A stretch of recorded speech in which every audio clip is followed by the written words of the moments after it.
All right, racket number 2. How telling a couple to get counseling led to 4 more deals. By the way, I'd love to know where your state sits on the team thing in the comments. Love to know. Share this with somebody. Or if you're in the state of Connecticut, how is this going to affect your business? Absolutely. Too? So if you're in the state of Connecticut, how's it impacting you at all? If you're in a state that has a definition for team, love to hear from you. Love for you to share this with the team. Love for you to subscribe to for more content like this. How telling a couple to get counseling led to 4 more deals is racket number 2. This is an Inman article, and we've got big Inman news in the next segment. Buying or selling will always be stressful to some degree. As an agent, recognizing conflict is a critical skill that needs to be developed and honed. We did a topic last week about people break up. And then move. How do they move? Yes. Where do they move? This is another breakup story. Well, no, here. This is us trying to keep them together. Oh, trying to keep them together. This is us sending them to therapy so that they can make decisions without fighting. Yeah, real estate agents take on many titles regarding their relationships with clients. Agent, advisor, coach, fiduciary, mentor. The list is long and varied. Maybe team, maybe not team. We don't know. Can they call themselves team? All right, so a lot of stress in the transaction. And so there's one other title that seldom comes up: relationship counselor. Nicole, do you think it's your role to be counseling couples on their relationship as you're helping them buy, sell, invest in real estate? I am not a licensed social worker, psychologist, psychiatrist. No, I'm not. Obviously, it is our responsibility, though, to understand each feelings, and whatever I can do to try to help them come together on a decision is clearly my job, but certainly not to help them with their I got my own relationship issues. I mean, we all do. I mean, for me to then sort of hone in on theirs is stepping a little over. But there's a lot of these life coaches, marriage coaches, where it's like, they want to talk about how great they can help you with marriage, and then you ask, oh, you're on your third or they've husband? Never been married. You're on your third husband. You're gonna counsel me on, maybe because you've done it so many times. I don't like the word counseling, but again, I mean, obviously our what is our job is to help them overcome obstacles or conflict or negatives, positive. I mean, that is the job. But along with death and marriage, you say this all the time: death, divorce, death, marriage. 2 of the most stressful events in anyone's life. A recent Harris poll confirms what may have known all along. It's not only a taxing experience, but it can produce conflict. Okay, so the poll underscores specific issues causing tension while looking for homes. Actually, maybe Bobby, we could go back to it too. Yeah, we can get this back up. Look at us, might as well. We're all dongled up. So here's the poll. Also underscores specific issues, tension while looking for home. 54% of couples disagreed over the style or size of a property. You ever get that disagreement? 54% of couples, of course, disagreed over the style or the size. And most of the time, it's because 9 times out of 10, the husband grew up. Oh, blame it on him. Sure. Well, I'm just saying, in some situations, it's the husband grew up in a certain style home, and he can't see past that Cape Codder. Maybe, yeah. All right. Yeah. And same thing with the wives. I mean, they both grew up in a certain, 47% clashed over what constituted must-haves or deal breakers. I gotta have, a 2-bay garage, and maybe the other one is saying, we gotta have that third bathroom, right? Those kind of things. Which one are you gonna give up on? Well, that's always. I mean, that's totally.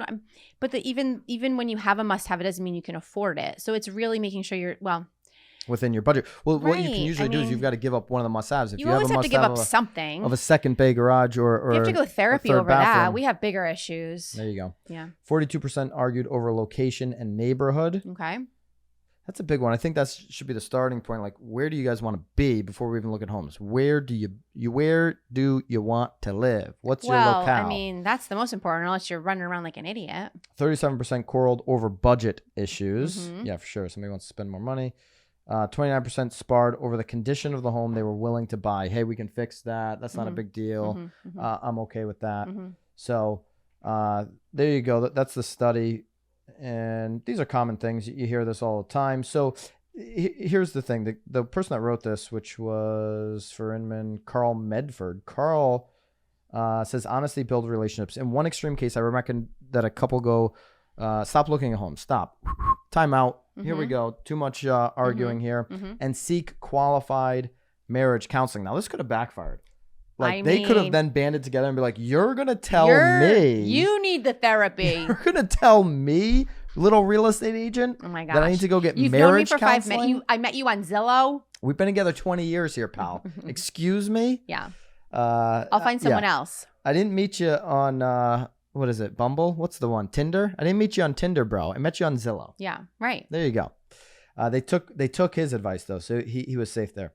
It would have been a tragedy to help them purchase a house only to sell it a short while later due to divorce. So he was predicting divorce here. Wow. And what ends up happening after a year in counseling, they contacted me again. And over the next few years, we did 4 real estate transactions together. So it seems like they stayed together and maybe bought and sold, maybe did some flips. I don't know what they did, but they did 4 transactions in the next few years. Maybe he kept them together. They bought a house, divorced, sold the house, bought 2 more, and then I don't know. It doesn't say that. That's not how it worked. But not all clients have been so lucky. So we've seen other couples unable to agree and then come to the realization that their attempts at buying a home to maybe fix the relationship. Of course. Hey, let's buy the home. It's gonna fix all our problems. Yep. Perfect home. Now, when it comes to sellers, the survey showed that 69% of couples disagreed over the list price. Somebody wants more money, won't budge, refuses to budge. The other person really just wants to sell. Right. Can understand where maybe the broker, the agent, maybe even the team is coming from on that price. Well, and wants to go forward with that price. And that's your job, is to show them the numbers, the signs, what it's worth, where you can go. I mean, that's your job, not to tell them to go to therapy over that. Would you ever in any situation tell a couple you're working with to go seek marriage counseling or get therapy? Never. You're never lending that bit of advice. Okay. No way. Are you kidding me? What? Mm-mm. No, you're not into it. Nope. You don't want to do life coaching on the side? Personally? Yeah. No. I think that's a little bit of a racket. It was a big life coach. It was a big risk for him to. My kids don't even brush their teeth. I'd be a horrible life coach. Are you kidding me? Remind me not to get too close to Nate Dogg next time I see him. Mm-hmm.